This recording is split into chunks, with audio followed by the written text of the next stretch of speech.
రమణీయ నామాల వాడు మరి కనుల గుడ్డులకు కనపడకుండా అరహర ఆత్మలో సేవిస్తూ ఎవరైతే ధర్మస్థితిని పాలన అవుతారో ప్రతి ఒక్క శరీరానికి ఉగ్రపసనం అవుతుంది. మరి నాకు సారా అరహర సంభ్రము ఆనందమైన రూపాలు తిరిగిచ్చి మరి నా ఉగ్రం ఎంత ఉంటుందో ఆయన ఉగ్రం కూడా అలా ఉంటుంది. ప్రతి ఒక్క దేవత శరీరంలోకి రావటమే తప్ప మరి కాండవాడి వీరంగవాడి అరహర అయ్యో మరి ఉగ్రాలు పసనం అవుతూ ఉంటాయి. మరి శ్రీనివాసుడు అంతటి వాడిని జయపదంగా పసనం చేసి రక్తబిందుని ఎలా సంపేరు అన్నదాన్ని తిరిగిస్తూ ఈ రక్తబిందుడు అరహర మరణించినా కూడా బొట్టు బొట్టుకు మళ్ళీ 10 మంది రక్తబిందులు పుడుతూ ఉంటారు. శాంభవి చెల్లి జగన్మాత ఆనంద రూపాలు పొంది అదృష్టమైన భావాలతో రక్తబిందు పడకుండా హారత తీసుకోమని ఆమెను జయపదంగా వరాన్ని పసనం చేశా.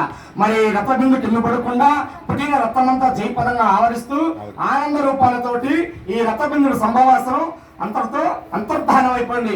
ఏడుకొండవాడా